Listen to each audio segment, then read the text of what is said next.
Good morning students. Motivational lecture જે અત્યારે આપણે તમે જુઓ છો, દરેક ટીચર છે કંઈ ને કંઈ ટોપિક સાથે તમને છે એ મોટિવેશન આપવા માટે તત્પર રહે છે અને ખૂબ સારા વિડીયો બનાવી અને તમારી સુધી પહોંચાડે છે. ઘણા બધા ટોપિક ઉપર તમે અત્યાર સુધીમાં મોટિવેશન લેક્ચર છે જોઈ ચૂક્યા છો અને ઘણા ટોપિક છે એમાં આવી ગયેલા છે. તો સ્ટુડન્ટ્સ, આજે આપણે એક નવા ટોપિક સાથે અહીંયા આપણે મળ્યા છીએ. હું તમને એક ખૂબ સરસ ટીપ આજે આપવા માંગુ છું અને એ છે એક્ઝામ રિલેટેડ પ્રેઝન્ટેશન. બરાબર? ઘણા બધા તમે તૈયારી માટે, એક્ઝામ માટે તૈયારી કેમ કરવી, એક્ઝામ માટે રીડિંગ કેમ કરવું, બધા વિવિધ દિવસો જે ઉજવાય છે એના વિશે બધી જાણકારી મેળવી છે. પણ એક વસ્તુ જે એક્ઝામ તમે હવે કદાચ ઓનલાઈન આપશો કે પછી ઓફલાઈન, જે રીતે નક્કી થાય એ પ્રમાણે તમે એક્ઝામ આપવાના છે, તો એમાં પ્રેઝન્ટેશન આપણું કેમ હોવું જોઈએ અને રાઇટિંગ કેવી રીતે કરવાના છે, કઈ રીતે આપણે લખાણ કરવું છે, એ ખૂબ મહત્વનો મુદ્દો છે. અને આ ટોપિક પર આજે હું તમને થોડું સજેશન આપીશ, થોડું શીખવીશ કે એના કારણે તમારું પ્રેઝન્ટેશન છે સારું બને. કોઈ પણ વિષય હોય, કોઈ પણ લેંગ્વેજ હોય, એમાં એક પ્રેઝન્ટેશન છે એક પરફેક્ટ જરૂરી છે. બરોબર છે? જો હું તમને એક એક્ઝામ્પલ આપું કે તમે ગમે એટલી તૈયારી કરો, રીડિંગ ગમે એટલું કરો છો, તમને બધું આવડે છે, બરોબર છે, સબ્જેક્ટમાં તમે 1 નંબર તૈયારી કરી છે, પણ જ્યાં સુધી વસ્તુ તમે જે તમારી તૈયારી છે પેપર ઉપર અથવા ફેર બુકમાં અથવા તો ટેસ્ટમાં, એક્ઝામમાં તમે બરોબર પ્રેઝન્ટેશન બરોબર પ્રેઝન્ટ ન કરી શકો, તે કોઈ મીનિંગ નથી. બરોબર? તો અમુક જે બાબતો ધ્યાનમાં રાખવાની છે એ હું તમને અહીંયા સમજાવીશ. ખાસ આ વસ્તુ ફોલો કરજો. તમને છેક સુધી, જ્યાં સુધી તમારું સ્ટડી ચાલે છે ત્યાં સુધી આ બધી બાબતો તમને ખૂબ હેલ્પફુલ થવાની છે. અને આ વસ્તુથી તમે તમારું પ્રેઝન્ટેશન, તમારા રાઇટિંગ જે બધું છે એ સુધારી શકાય એમ છે. અને તમે તમારા રાઇટિંગમાં અને લખાણમાં, આમાં બધું આવી જાય, રફ બુકમાં, ફેર બુકમાં અને ટેસ્ટ પેપરમાં, બધામાં પ્રેઝન્ટેશન છે લાગુ પડે છે. બધું ઘણું બધું આમાં ઇમ્પ્રૂવ તમને થઈ શકે છે. તો ખાસ જુઓ કે આપણે હવે લખતી વખતે કઈ બાબતો ધ્યાનમાં રાખવાની છે. તો સ્ટુડન્ટ્સ, આપણે જોઈએ કે તમને જ્યારે લખવાનું કહેવામાં આવે છે, ફેર બુકમાં લખવાનું કે હોય છે કે પછી કોઈ પણ તમને રફ બુકમાં હોમવર્ક કરવાનું કે, ત્યારે પણ અમુક જે બાબતો તમારે ધ્યાનમાં રાખવાની છે જે પ્રેઝન્ટેશન સારું બતાવી શકે છે. તો એ કંઈક તમારે આવી રીતે શરૂઆત કરી શકાય. સૌથી પહેલાં તો ઘણી વખત એવી ભૂલ જોવા મળે છે કે હોમવર્ક કરેલું હોય પણ કયું ચેપ્ટર છે, કયું યુનિટ છે, કયો સબ્જેક્ટ છે, કઈ ડેટનું અથવા કયા વારે આ હોમવર્ક કરેલું, એ બધી માહિતી છે એમાં હોતી નથી. તો આપણે જ્યારે હોમવર્ક કરીએ ત્યારે અમુક જે બાબતો છે એ ખાસ ધ્યાનમાં રાખવાની છે. ધારો કે હું તમને અત્યારે એક્ઝામ્પલ આપું છું, ઇંગ્લિશ સબ્જેક્ટનું કંઈ હોમવર્ક તમને આપેલું છે. તો ઇંગ્લિશ માટે સૌથી પહેલાં લેફ્ટ સાઈડ, એટલે કે કોઈ પણ તમારો સબ્જેક્ટ હોય, અહીંયા ઇંગ્લિશની વાત કરીએ છીએ, તો આટલું જે પોર્શન છે એમાં તમે એક સબ્જેક્ટ લખો કે આ હોમવર્ક છે એ છે ઇંગ્લિશ સબ્જેક્ટનું. બરોબર છે? ઇંગ્લિશનું હોમવર્ક છે. હવે બીજી જે તમારે વાત ધ્યાન રાખવાની છે એ છે યુનિટ કયું અને એનું નામ. બરાબર? તો ઇંગ્લિશનું યુનિટ નંબર 3, આ તો એક્ઝામ્પલ માટે હું તમને અહીંયા લખું છું. યુનિટ નંબર 3 છે, એનું નામ છે ટુડે કમ્સ એવરી ડે.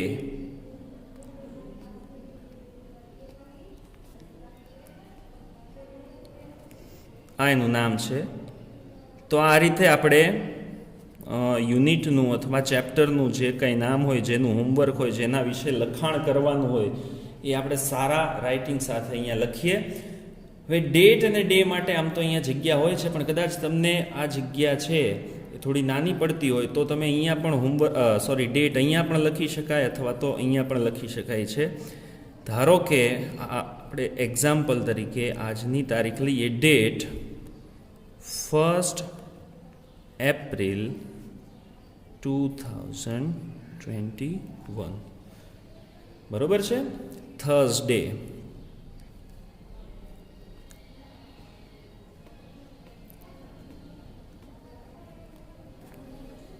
કોઈ પણ કામ શરૂ કરતા પહેલા હોમવર્ક હોય કે કોઈ પણ તમારે બાબત જો શરૂ કરતા હો તો તમારે આટલી માહિતી છે ખાસ ધ્યાન આપવાનું છે, આટલું તમારે ખાસ લખવાનું છે. આટલું લખ્યા પછી આપણે એક્સરસાઇઝ અથવા તો જે કંઈ હોમવર્ક હોય, જે લખાણ હોય એ શરૂ કરીએ છીએ. તો ક્વેશ્ચન નંબર 1 એ પણ સૂચના પણ લખવી પડે જો તમારે સરસ રાઇટિંગ અને પ્રેઝન્ટેશન આપવાનું હોય.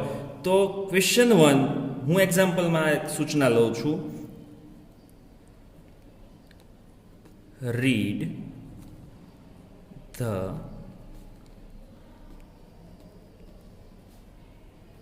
paragraph and answer the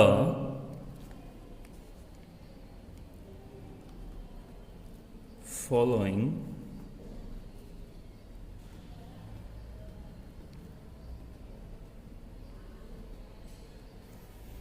બરોબર છે. તમે શું લખો છો એની માહિતી આપવી જરૂરી છે, અને સારા રાઇટિંગ સાથે. એટલે કે તમે જે રાઇટિંગ કરો છો, તમારા રાઇટિંગ જો ઇમ્પ્રૂવ કરવા હોય તો ખાસ એટલું ધ્યાન રાખવાનું કે દરેક કેરેક્ટર છે, દરેક અક્ષર છે એ સરખી સાઇઝનો કરવાની તમારે મહેનત કરવાની છે, બરાબર. દરેક અક્ષર છે, દરેક જે કેરેક્ટર છે, આલ્ફાબેટ છે, એ સરખી સાઇઝમાં થાય અને પ્રોપર જગ્યા જે તમે વર્ડ્સ વચ્ચે જે મૂકતા હોય એ બધું પ્રોપર ધ્યાન. થોડો ટાઈમ શરૂઆતમાં તમને એમ લાગશે કે આ તો લખાણમાં અથવા તો લખવામાં બહુ વાર લાગે છે, પણ એક વખત તમને આ બધી ટેવ પડી જાય, બરાબર, તમે યુઝ ટુ થઈ જશો પછી આ લખાણ સાથે. એટલે આ રીતે તમારે જે છે એ લખાણ કરવાનું છે, બરાબર છે. વર્ડ્સ વચ્ચેની જે જગ્યા છે, જે ગેપ મૂકીએ છીએ એ પણ ખૂબ મેટર કરે છે. બહુ નજીક નહીં, વધારે પડતી જગ્યા નહીં, વધારે પડતા લાઈન છે એ છોડીને તમે લખતા હો તો એ પણ બરોબર ન કહેવાય, બરાબર. ઓકે, હવે આમાં આપણે ક્વેશ્ચન નંબર 1 લખવો છે. તો હવે આપણે જો શક્ય હોય તો બ્લેક અને બ્લુ પેન આનો યુઝ જો કરીએ તો તમને તમારું જે રાઇટિંગ છે, તમારું જે લખાણ છે, તમારું પ્રેઝન્ટેશન છે ખરેખર ખૂબ સરસ લાગશે. એક ટ્રાય કરીએ. જો બહુ આગ્રહ નથી કરતો બ્લેક અને બ્લુ પેન બંને યુઝ કરવાનો, ખાલી બ્લુથી લખો તો પણ વાંધો નથી, પણ બને ત્યાં સુધી આ બંને પેનનો યુઝ કરો. ફર્સ્ટ ક્વેશ્ચન,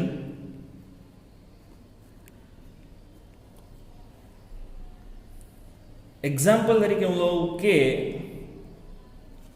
આ ક્વેશ્ચન મેં બ્લેક પેનથી લખ્યો કે who drives the car? Who drives the car? આ ક્વેશ્ચન મેં બ્લેક પેનથી લખ્યો છે. હવે એક પણ લાઈન છોડ્યા વગર સીધો એનો આન્સર આપણે બ્લુ પેનથી લખીએ અને આન્સર માટે કોઈ પણ એક સિમ્પલ આવી નિશાની રાખીએ જે દરેક સબ્જેક્ટમાં, દરેક લખાણમાં તમારી એક સરખી હોય એ ખાસ ધ્યાન રાખવાનું. Who drives the car? આ મેં એક એરો કર્યો છે અને આન્સર લખીએ આપણે કે Shankar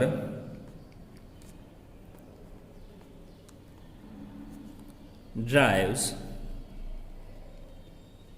the car. Shankar drives the car, બરાબર. અહીંયા ક્વેશ્ચન 1 અને એનો આન્સર 1 અહીંયા કમ્પ્લીટ થાય છે. હવે તો તમારે જ્યારે નેક્સ્ટ ક્વેશ્ચનમાં જવું છે, હજી એક એક્ઝામ્પલ આપું કે જ્યારે નેક્સ્ટ ક્વેશ્ચન લખવો છે ત્યારે ઓનલી વન લાઈન તમારે સ્કીપ કરવાની છે. એક્ઝામ્પલ તરીકે હું લઉં તો ક્વેશ્ચન નંબર 2 છે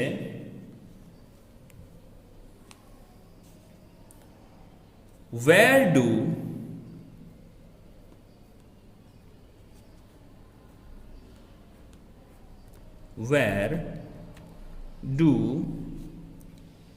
they go at 10 a.m. Where do they go at 10 a.m. બરોબર છે. આ ક્વેશ્ચન લખ્યો છે, એક લાઈન સ્કીપ કરી, હવે એનો આન્સર છે અહીંયા બરોબર નીચે એરો સાથે આપણે લખીએ they go to, આ આન્સર લખીએ છીએ આપણે they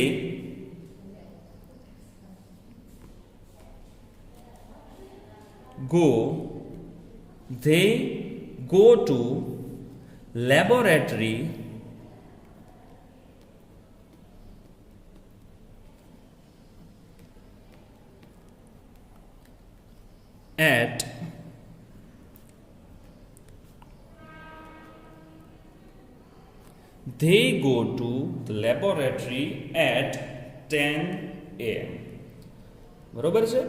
તો આ સરસ એક લખાણ છે તમારું. આ તો મેં તમને બે ક્વેશ્ચન ખાલી એક્ઝામ્પલ માટે આપ્યા છે, પણ આવું તમે જો લખાણ કરતા જાઓ, આ રીતની પેટર્ન તમે ફોલો કરતા જાઓ તો ખૂબ સરસ છે તમારું લખાણ છે, તમારું પ્રેઝન્ટેશન છે, તમારા રાઇટિંગ છે એ ખૂબ સરસ છે, થઈ શકે છે. બરાબર. આની માટે થોડી મહેનત કરવાની છે. હવે ક્વેશ્ચન ધારો કે કોઈ અલગ એ રીતનો આવે કે હવે જો ક્વેશ્ચન 2 માં આપણે સ્પેલિંગ લખવા છે, તો સ્પેલિંગ લખવા માટે અથવા કોઈ વર્ડ્સ લખવા હોય, તમારે વર્ડ બેંક અથવા હાર્ડ વર્ડ્સ કે જે કંઈ તમારે કોઈ પણ લેંગ્વેજમાં લખવાનું આવે તો ખાસ તમે છે સ્કેલનો યુઝ કરો. બરોબર છે. અને બને ત્યાં સુધી આમ તો તમારે હાથથી ઘણા લાઈન કરી અને લખી નાખતા હોય છે, પણ તમારે ખાસ સ્કેલનો યુઝ કરવાનો છે. તો એની માટે શું, તો સૌથી પહેલાં તો એક લાઈન સ્કીપ કરી અને ક્વેશ્ચન નંબર 2 જે કંઈ સૂચના હોય અહીંયા ખાલી હું તમને શોર્ટમાં એક સૂચના લખી દઉં છું, સ્પેલિંગ રાઇટિંગ છે એટલા માટે. હવે સ્કેલ સરસ આપણે 3 પાર્ટ પાડવા છે, એટલે કે આપણે આ રીતે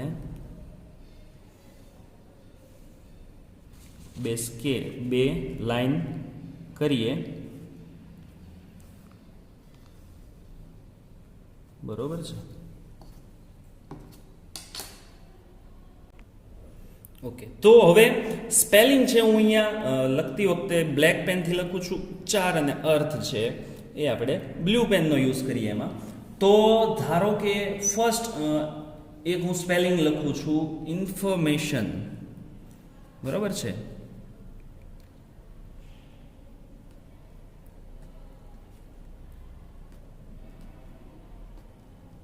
ઇન્ફોર્મેશન. હવે બ્લુ પેન લઈએ આપણે અહીંયા બંને જગ્યાએ.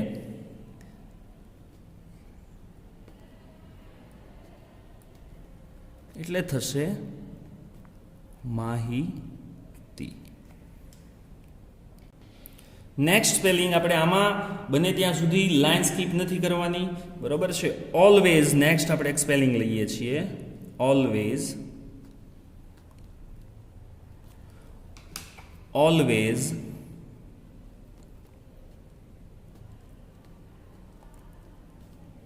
એટલે થશે હંમેશા.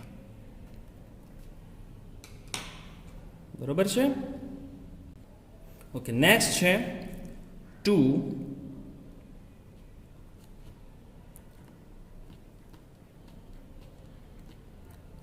ડેકોરેટ.